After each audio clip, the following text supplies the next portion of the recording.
예수님께서는 우리가 지난 주간 살펴보았던 것처럼 사도행전 1장 앞부분에서 제자들에게 엄청난 명령 한 가지를 남기셨습니다. 나는 이제 공생의 사명 다 감당하고 승천하니 너희가 이 땅에 남아서 내 사명 감당하거라. 나는 떠나는데 너희가 내 삶의 증인이 되어져서 가정을 변화시키고 이 사회를 변화시키고 세상을 변화시키는 주역이 되거라. 아니, 나 혼자도 감당이 안 되는데, 나 혼자 변하는 것도 감당이 안 되는 신앙생활을 하고 있는데, 가정은 떠나서 이 세상 이 사회 우리가 무슨 능력으로 무슨 재주로 우리가 그런 주역이 될 수 있다는 말입니까? 주님은 그래, 안 되지. 내가 한 가지 조건을 단다. 한 가지 해결책을 제시한다. 오직 성령이 너희에게 임하시면 너희가 권능을 받고, 이 권능이 뭐라고 그랬어요? 다이나마이트, 두나미스. 다이나마이트가 이 단어에서 왔다고 그랬죠. 강력한 폭발력 있는 성령의 권능을 입는다. 성령의 권능, 성령 충만하니까 무슨 신비한 이상한 현상으로 생각하는데, 우리가 다음 주 공부하겠지만 아닙니다. 우리가 인격인 것처럼 우리 주님도 인격입니다. 그러니까 성령 충만, 성령 세례, 성령의 은사, 성령의 기름 부심은 무슨 신비한 이상한 현상들이 아니라 그 말이에요. 예수 믿는 사람 속에, 심령 속에 누가 임해요? 성령이 임해서 내 삶을 완전 장악한 것, 이것을 성령 충만이라고 합니다. 술 취하면 누구의 지배를 받죠? 술의 지배를 받는 것처럼 성령 충만, 성령의 지배를 받는 자의 삶, 이것을 성령 충만, 성령의 기름 부심이라 이렇게 말해요. 누구에게만 임하는 것이 아니라 내 안에 내가 예수를 믿는다, 나는 하나님의 자녀다, 십자가와 부활을 믿는 모든 사람들에게 공통분모로 임하는 것이 성령입니다. 중요한 것은 내 안에 계신 성령님을 10분 활용해서 지배받고 살아가는 것이 성령 충만이고, 그러면 성령의 능력 있는 삶을 사는 거고, 내 안에 성령님 계시는데 저 뒷방에 모셔놓고 아무런 역할을 하지 못하도록 만들면, 내 안에 성령님이 계셔도 나는 성령 충만과 거리가 먼 삶을 살 수밖에 없는 거죠. 주님은 우리 힘으로 신앙생활 하는 것 아니고, 우리 힘으로 이 세상과 사회를 변화시킬 수 있는 것 아니고, 성령께서 우리 안에 계셔서 성령께서 내 삶을 완전 장악하시면 우리가 그런 삶을 살 수 있다. 그러니까 신앙생활의 승리 비결이 뭐라는 거예요? 성령의 지배를 받는 거예요. 내 힘으로 하려면, 내 의지 노력을 하려면 처음에는 될지 모르겠지만 잘 안 됩니다. 백전백패입니다. 실패할 수밖에 없습니다. 그런데 내 안에 계시는 성령께서 내 생각을 지배하시고 내 삶을 지배하시고 내 모든 것들을 지배하게 되어지면 우리는 쉽게 신앙생활을 할 수 있다, 이 말이에요. 하나님께서 그래서 오늘 13절 보십시오. 13절에 보니까 들어가 그들이 유하는 다락방으로 올라가니, 마지막으로 신신당부한 것이 너희가 흩어지지 말고 다시 예루살렘으로 돌아가서 성령이 임할 텐데 성령 받기를 기대하고 사모하라. 그래서 그들이 유하는 다락방으로 몰렸다, 이렇게 이야기를 합니다. 이렇게 얘기합니다. 자, 그렇다면 성령 충만해야 하나님께서 우리에게 맡기신 마지막 사명, 지상명령, 부활의 증인의 삶을 살아낼 수 있는데, 어떻게 해야 성령 충만, 그래서 하나님의 능력, 성령의 능력을 우리가 덧입고 무장할 수 있다는 말입니까? 오늘 본문이 교훈하는 첫 번째, 자신의 잘못을 뉘우치며 살아야 된다는 거죠. 15절 말씀 넘어가 볼까요? 15절에 보면 여기 모인 무리수가 몇 명이라고요? 120명쯤 됐대요. 120명쯤 되었는데 그 앞절 13절에 보니까 좀 더 구체적으로 대표적인 인물들을 설명해 놓았습니다. 누가 먼저 등장합니까? 베드로입니다. 요한입니다. 야고보와 안드레와 빌립입니다. 이거 누구 말하는 거죠? 예수님의 12 제자들을 말하는 겁니다. 그러면 예수님의 12 제자들은 성령의 능력을 받아가지고 그 사회를 변화시키는 주역이 될 만한 자격들이 있었던 사람들입니까? 아닙니다. 아니, 예수님의 12 제자인데요? 예, 아닙니다. 왜요? 마지막에 실패했잖아요. 도망갔잖아요. 그렇죠? 특히 베드로가 누굽니까? 나는 예수님의 수제자야, 수석제자야, 큰소리 뻥뻥 치면서 죽기까지라도 주님 따르겠다고 큰소리 뻥뻥 치던 베드로, 마지막 순간 예수님을 어떻게 했어요? 부인했어요. 부인한 것만 아니라 저주하면서 부인하지 않았습니까? 얼마나 큰 상처가 됐는지 몰라요. 좌절감에 빠졌는지 몰라요. 도망갔잖아요. 갈릴리 바닷가로 도망갔잖아요. 내가 큰 소리 치며 뻥뻥 살았는데 신앙생활 내 힘으로 큰 소리 치며 하는 거 아니구나 깨달았을 겁니다. 베드로는 예수님의 수석 제자이지만 성령의 능력받고 사회를 변화시키는 주역 될 만한 인물 아니었습니다. 그런 자격 없었습니다. 도마는 뭐예요? 의심 많은 사람 아닙니까? 예수님께서 말씀만 하시면 그게 아니고 의심부터 했던 사람 아닙니까? 12제자들 14절에 보면 예수님의 아우들도 등장합니다. 모두가 하나같이 자격적으로 볼 때 그럴 만한 조건들을 가진 사람들 아닙니다. 그런데 무슨 배은망덕하게 얼굴이 뻔뻔하게 무슨 낯으로 성령 받겠다고 이렇게 모인 겁니까? 그리고 그런 사람들에게 하나님은 무슨 마음으로 그들에게 성령을 부어주시는 겁니까? 실수? 누구든 할 수 있지요. 실패? 누구든 할 수 있죠. 허물 많은 인생, 실수 없는 인생 어디 있습니까? 흠 없는 인생 어디 있습니까? 누구라고 완벽합니까? 아닙니다. 우리 모두는 완전하지 못합니다. 온전치 못합니다. 부족과 허물과 실수 있기 마련입니다. 이들도 그랬습니다. 이런 이들이 쓰임받는 비결은 뭡니까? 주 앞에 회개하고 애통하고 자복하는 마음으로 자신의 모습을 그대로 나와서 이 모습 이대로 주 앞에 은혜를 구했기 때문 아닙니까? 자신의 부족함, 자신의 실수, 허물 있는 그대로 주 앞에 고백하며 인정하는 사람, 하나님은 그런 사람들을 들어서 다시금 회복의 기회, 축복의 기회를 주신다 이 말이에요. 자, 구약에 사울과 대비되는 인물로 누가 등장합니까? 다윗이 등장합니다. 여러분, 사울이 더 큰 죄를 졌습니까? 다윗이 더 큰 죄를 졌습니까? 사울요? 아닙니다. 다윗입니다. 다윗, 여러분 사울의 범죄 생각해 보십시오. 뭐 있어요? 퍽 떠오르는 거 없습니다. 단챙이 죄들입니다. 조그만 죄들입니다. 다윗은요, 자기 부하의 마누라 겁탈했잖아요. 간음했잖아요. 그거 드러날까 봐 어떻게 했어요? 살인했잖아요. 배은망덕한 정말 중죄인입니다.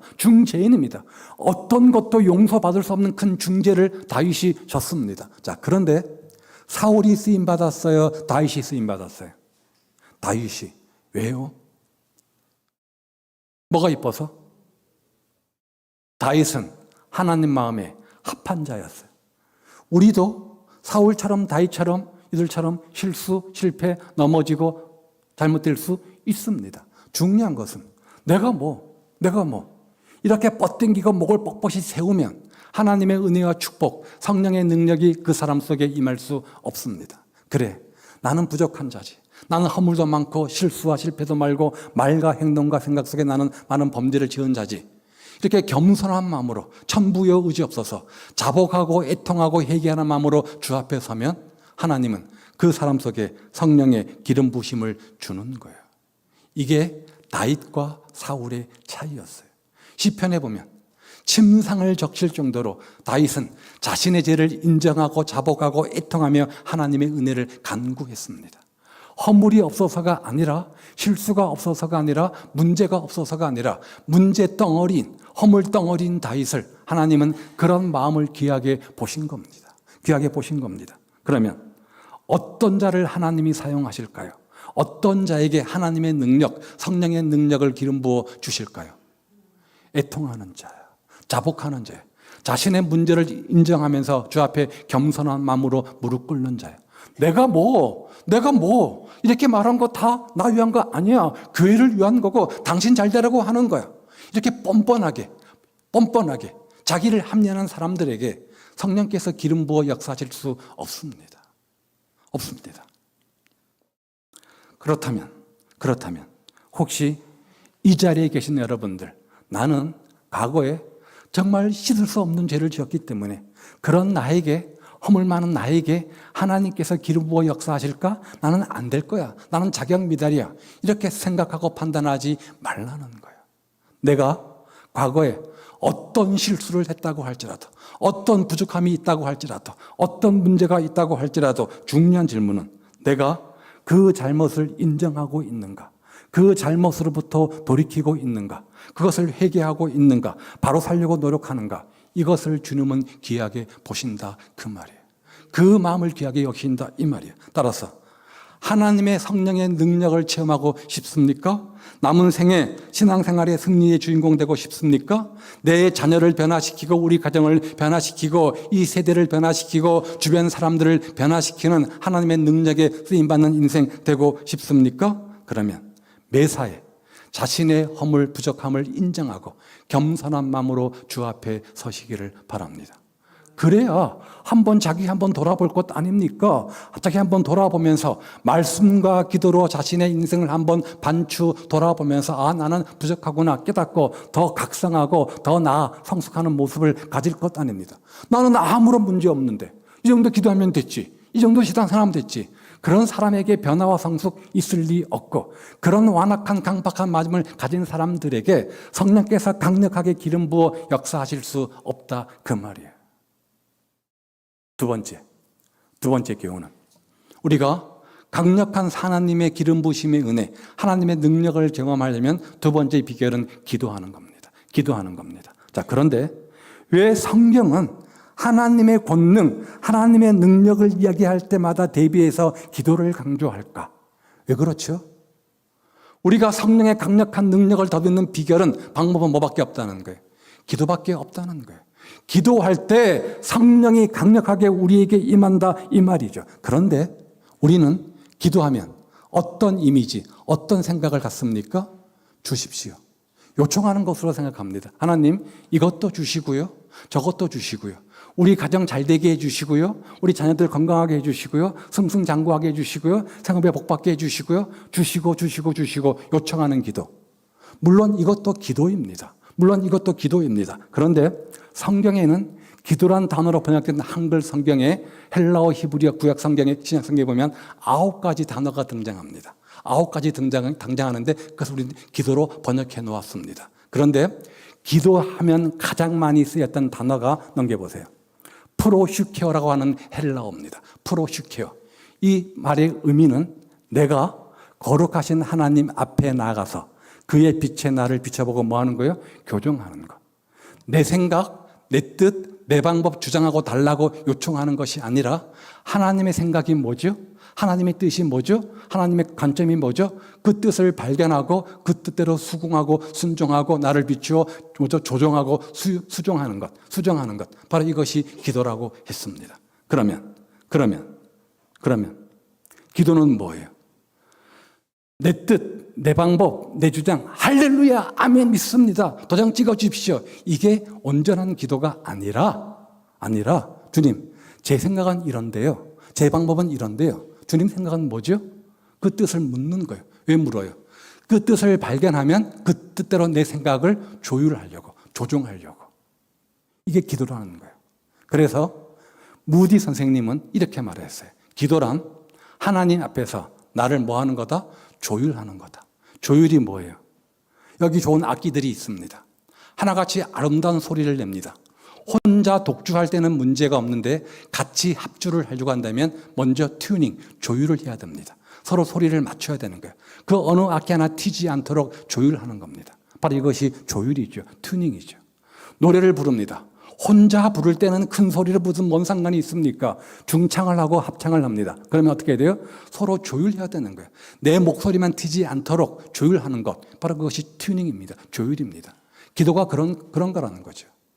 내 생각만, 내 뜻만, 내 방법만 막 고집하고 주장하고 달라고 외치는 것이 아니라 그 문제 앞에서, 그 일 앞에서 기도한다는 것은 하나님의 생각을 묻고 뜻을 발견하고 그 뜻 앞에 내 생각과 방법을 수정하는 것이 바로 뭐예요? 기도라 이 말이에요. 자, 여기 120명의 성도들이 모였습니다. 하나같이 기도했습니다. 자신의 생각들을 내려놓고 주님의 생각들을 앞세우고 자신의 생각과 방법들을 조율해야 되니 어찌 그런 인생 가운데 성령께서 기름 부어 역사하지 않을 수 있습니까? 당연히 하나님의 생각을 찾고 뜻을 묻고 방법을 찾는 그들에게 성령께서 강력하게 역사하셔서 하나님의 기름 부은 생각들을 알려주실 것 아닙니까? 이들은 다 과거에 흠이 많은 사람들이었습니다. 문제없는 인생 아니었습니다. 그런데 자기들의 잘못 뉘우치고 하나님의 능력 받아서 이 세상을 변화시키는 주역들이 되려고 모였잖아요. 다시 한번 넘겨보십시오. 모여서 뭐 했다는 거예요? 더불어 마음을 같이하여 오로지 기도에 힘쓰더라. 흩어지지 말고 예루살렘으로 가가지고 모여서 성령 받기를 기도해라, 간구해라 그랬더니 이들이 모여서 한 일이 뭐냐면 마음을 같이해서 기도에 힘썼대요. 마음을 같이했다? 다른 말로 한 마음이 되었다 이 말이에요. 한 마음이 되었다 이 말이에요.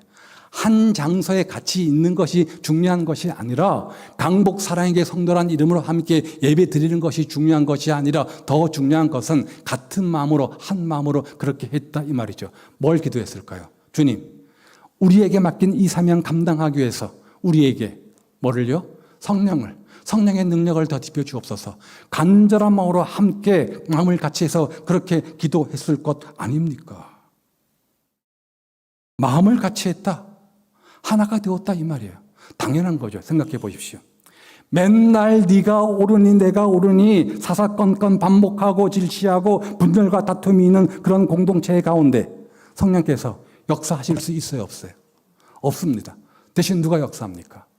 사단이 역사하는 거예요. 다툼과 분열 속에서 네가 옳으니 내가 옳으니 서로 지지고 볶고 싸우는 그곳에 하나님 성령께서 역사하시는 것이 아니라 사단의 먹이가 돼서 사단의 도구가 되어서 사단이 역사할 수밖에 없다 그 말이에요. 반대로 더불어 마음을 같이 해서 한 마음 되었대요. 서로 돌아봐 사랑과 사랑을 격려하며 자기 주장 생각들을 내려놓고 상대방을 앞세우고 격려하고 섬겼대요. 누가 역사하는 거예요? 성령께서 역사하시는 거예요. 그럴 때 성령께서 강력하게 역사하는 것 아닙니까? 따라서 성령 충만 받기 원합니까? 한몫하십시오. 먼저 한 마음을 품으십시오. 하나가 되시기를 바랍니다. 사람 관계 속에서도 주님께서 말씀하시잖아요. 제사 지낼 때, 예배 지낼 때 상대방과 싸워서 불편한 마음이 있으면 금방 가서 화목하고 다시 와서 예배 드리라 이렇게 말씀하시잖아요. 신앙생활의 예배는 기본 ABC 가장 중요한 겁니다. 그런데 주님은 그것보다 더 중요한 것 마음이기 때문에 불편한 마음 갖고 있지 말고 서로 화목하고 화해하고 용서한 다음에 와서 예배 드려. 그래야 내가 네 예배를 받을 거야. 이렇게 말씀하시잖아요. 그런 다음 오로지 기도에 힘쓰더라. 대충 했다는 거예요? 간절한 마음으로 했다는 거예요. 간절한 마음으로 했다는 거예요. 우리가 하나님의 성령을 받아야 됩니다. 그래 무장해야 됩니다. 성령의 능력으로 무장돼야 됩니다. 어떻게 해요? 찔끔 한 번 나와서 어쩌다 조금 나와서 주여 찾고 10분 기도한다고 그 심령 속에 성령이 강력하게 기름 부어 역사하실 수 있어요? 없죠. 항상 무시로. 그래서 데살로니가 5장에 보면 사도 바울이 항상 기뻐하라. 그 다음에 쉬지 말고 기도하라. 아니 우리 인생이 있는데 내 삶이 있는데 학교가 공부해야 되고 직장에서 일해야 되고 또 가정주부로 살 게 많이 있는데 어떻게 항상 쉬지 말고 기도만 합니까? 운전하면서 기도하다 보면 사고 납니다. 어떻게 합니까? 이 말의 의미가 뭐예요? 매사에 학교를 가든 직장을 가든 어떤 일을 하든 기도하는 심정으로 언행심사를 가지라 이 말 아닙니까? 따라서 그래서 때로는 함께 모여 통성으로 간절한 마음으로 주여 찾고 기도 필요합니다. 또 때로는 삶의 현장 속에서 주 앞에서 늘 기도하는 심정으로 걸어가다가 밥을 먹으면서 잠을 자면서 TV를 보면서 늘 순간순간 마음속으로 입으로 우리가 주 앞에 기도할 수 있다 이 말이죠. 꼭 새벽에 나와 기도해야만 주님이 응답하십니까? 함께 모여 통성으로 기도해야만 주님이 응답하십니까? 이 교회당 나와서 기도해야만 주님께서 응답하시는 겁니까? 아니잖아요. 중요한 것은 주님과 나만의 영적 교제인 거죠. 깊이인 거죠. 그렇죠? 때로는 무릎 꿇고 두 손 들고 높이 깊이 있게 간절한 마음으로 기도할 때도 있는 거고 때로는 일상생활 속에서 늘 우리가 호흡하는 것처럼 늘 밥 먹는 것처럼 일상생활을 하는 것처럼 하나의 삶의 일부분으로 늘 우리는 기도할 수 있다 이 말이에요. 그럴 때 성령의 강력한 능력이 우리 가운데 임해서 그 능력으로 무장되어질 때 부활의 증인된 삶을 살 수 있다 이 말이죠. 자, 어떻게 성령의 하나님의 능력으로 무장됩니까? 자신을 날마다 말씀의 거울, 기도의 거울 앞에 비추어서 자신의 부족 허물을 깨닫고 인정하는 삶입니다. 그런 심령 속에, 그런 가난한 겸손한 마음을 가진 마음 속에 성령께서 임하시잖아요. 두 번째는 더불어 마음을 같이하여 오로지 기도에 힘쓸 때입니다. 마지막 세 번째, 16절 이하에 보면 한 두 가지 사건이 나옵니다. 하나는 가룟 유다가 죽은 사건이 기록되어져 있고, 가룟 유다가 없어졌으니까 또 한 명을 대치해야 되지 않습니까? 그래서 마띠아라고 하는 사람을 12번째 사도로 대치하는 장면이 소개되어집니다. 궁금해요. 하나님은 성령의 능력으로 무장하는 방법을 알려주시다가 뜬금없이 왜 갑작스럽게 가룟 유다의 죽음을 많은 절을 할애해서 마띠아가 선택된 이야기를 많은 절을 할애해서 우리에게 이야기하는 걸까? 도대체 무슨 말을 하려고 하는가? 제가 온갖 주석을 다 찾아봤는데 그 누구도 제 이 궁금증 물음에 답해주는 주석이 하나도 없더라고요. 제가 이 부분에서는 참 많이 고민하고 묵상하면서 질문하다가 제가 얻어낸 한 가지 결론이 있습니다. 주님은 도대체 무슨 말을 하려고 하는가? 왜 가룟 유다와 마띠아를 대비해서 이렇게 설명해 주고 있는가? 가룟 유다는 예수님의 12제자 가운데 한 사람입니다. 누가 봐도 믿음이 신앙이 좋은 사람이었습니다. 반면에 쓰임받지 못하고 능력받지 못하고 처참한 죽음의 결말의 주인공이 되었고, 마띠아 여러분 알아요 몰라요? 잘 모르겠어요. 성경에 그렇게 언급이 없으니까. 그런데 어떤 재주, 어떤 능력, 뭐가 있었길래, 어떤 자격이 있었길래 대신해서 마띠아를 세울까? 이 둘의 차이가 뭘까? 고민하다가 제가 찾아낸 답은 24절입니다. 24절. 그들이 기도하여 이르되 뭇사람의 마음을 아시는 주여. 결국 마음이 문제였다는 거죠. 가룟 유다와 마띠아의 차이는 마음의 문제였다는 거예요. 마음의 문제였다는 거예요. 유다가 누구라고요? 예수님의 12제자 가운데 한 사람입니다. 수많은 무리 군중 가운데 뽑아 선택된 12명의 제자 가운데 한 사람입니다. 똑똑했습니다. 능력이 있었습니다. 외형적으로 볼 때 모든 것을 다 갖춘 사람이었습니다. 그리고 회계, 돈주머니 맡았다? 그만큼 그 공동체 안에서 인정받고 신뢰받는 사람이었습니다. 뭐니 해도 머니가 최고라고 돈에 예민한 우리이기 때문에 돈주머니 아무에게나 안 맡깁니다. 우리 공동체 가운데 좀 믿을 만한 사람, 똑똑한 만한 사람, 신뢰할 만한 사람한테 우리가 이 재정 주머니를 맡기지 않습니까? 시험 많고 탈 많은 직분이 바로 이 돈 맡는 겁니다. 회계하는 겁니다. 그런데 가룟 유다가 맡았대요. 이 말은 외형적으로 볼 때, 겉으로 볼 때 충분히 신뢰하고 인정받을 만한 그런 사람이었다는 거죠. 예수님의 12제자 가운데 한 사람이었으니까 주변 사람들에게 존경도 받았겠죠. 그런데 이것은 뭐예요? 그 사람의 겉모습이었다는 거예요. 그 사람의 겉모습, 외형이었다는 거죠. 무화과 나무처럼 무화과 나무 잎이었다는 거죠. 주님은 그 겉모습을 찾는 것이 아닌데 이 겉모습은 외형적으로 화려하고 아무런 문제가 없었다 그 말이에요. 즉 가룟 유다는 3년 동안 주님의 제자로 주님을 따르는 사람이었지만, 신앙생활 하는 사람처럼 보였지만, 거룩한 자로 보였지만 그 내면은요, 그 마음은요 전혀 변화가 없는 형식적인 신앙인에 불과했다 이 말이에요.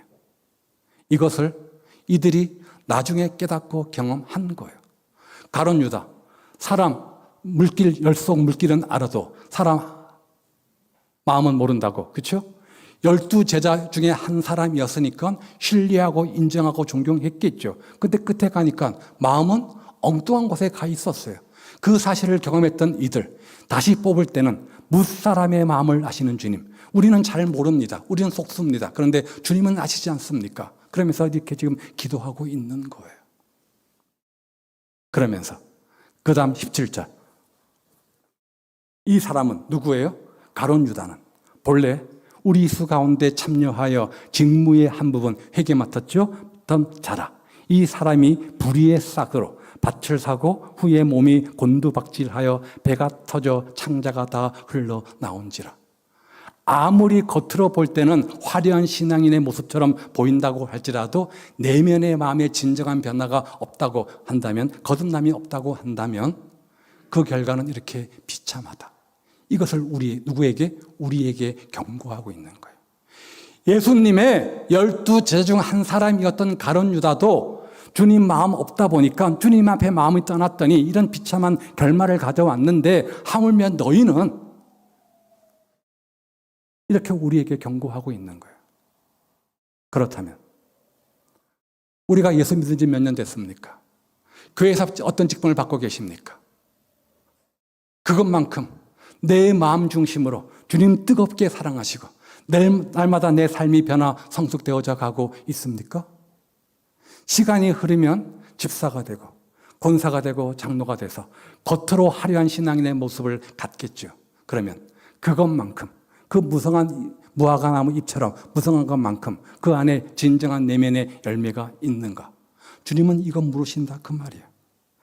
날마다 마음의 변화를 받아서 주님 뜻 가운데 사나주구나 주를 위한 자의 삶을 살아갈 때 그 안에 뭐가 임해요? 성령이 임할 것 아닙니까? 성령이 임할 것 아닙니까? 그런데 아직도 여전히 수십 년 예수 믿고 있고 이런 교회에서 중직을 맡고 있음에도 불구하고 마음 변화되지 못한 마음으로 주 앞에 무미건조한 무기력한 신앙인의 삶을 살아가고 있는 것은 아닌지, 그런 무미건조한 무기력한 신앙인의 삶을 살아가는 우리에게 어떻게 성령이 강력하게 기름 부어 역사하실 수 있습니까? 못하는 거죠. 어떻게 해야 돼요? 어떻게 해야 돼요? 로마서 12장 2절 시작.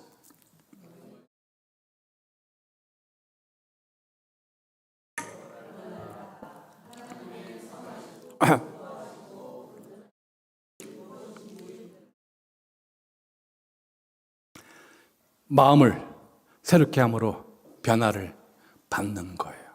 그러면 그 결과 하나님이 선하시고 기뻐하시고 온전한 뜻이 무엇인지 아는 분별력이 생기죠. 그러면 그것을 위해서 사나 죽으나 살아갈 것 아닙니까? 먼저 그의 나라를 의를 구하고 살아갈 것 아닙니까? 그러면 그 심령 속에 누가 임해요? 성령이 강력하게 임하시는 거예요. 아니 주님 뜻대로 살려고 노력하는 몸부림치는 그 인생 가운데 성령이 가만히 있겠습니까? 힘주시고 격려하고 위로하고 도와주실 것 아닙니까? 마음의 변화를 받는다? 무슨 말이에요? 가치관의 전도가 일어나는 거예요.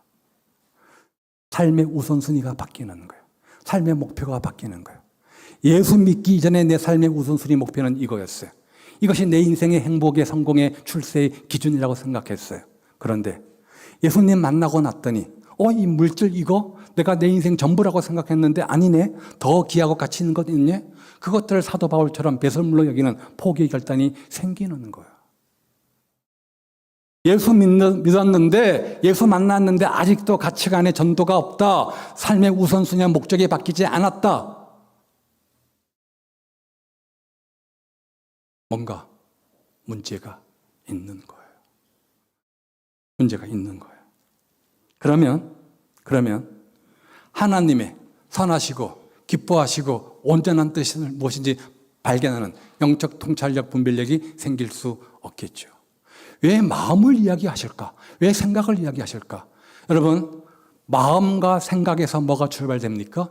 말과 행동이 출발됩니다. 내가 겉으로 내뱉는 결과인 말과 행동, 그냥 우연히 나오는 것 아닙니다. 어디에서요? 내 있는 마음속의 생각에서 나오는 거예요. 아무것도 염려하지 말고 오직 모든 일에 기도와 간구로 너희 구할 것을 감사함으로 하나님께 아뢰라. 하나님, 저는 이렇게 간구하는데요. 주님 뜻이 이거라면 그 뜻으로 알고 제가 믿고 수용하겠습니다. 이게 감사함으로 아뢰는 태도예요. 그리하면 모든 지각에 뛰어난 하나님의 평강이 그리스도 예수 안에서 너희 마음과 생각을 지키시리라. 아니 여러분 기도할 때 응답받기를 기도하잖아요. 하나님 제가 이렇게 기도했으니까 이렇게 응답 주십시오. 그런데 하나님은 엉뚱하게 마음과 생각을 지키신다? 이게 모든 것의 원인 출발점이니까. 내 마음이 변화되지 않으면, 내 마음이 은혜받지 못하면 죽었다 깨어나도 더 열심히 온전히 주를 위해서 살 수 있어요, 없어요? 안 돼요. 안 돼요. 안 돼요. 겉으로 화려한 신앙인의 모습일지 모르겠어요. 장로다, 집사다, 권사다 그런 직분 갖고 있는지 모르겠어요. 수십 년 예수 믿는 사람으로 인정받는지 모르겠어요. 그런데 주님은 뭘 살핀다고요? 우리 마음을 불꽃 같은 눈동자로 살피시는 분이에요. 그런 마음의 변화를 받아야지, 마음의 성숙이 일어나야지, 그 마음을 바꾸어야지, 그 안에, 그 심령 속에 성령님이 임할 것 아닙니까? 성령이 임할 것 아닙니까?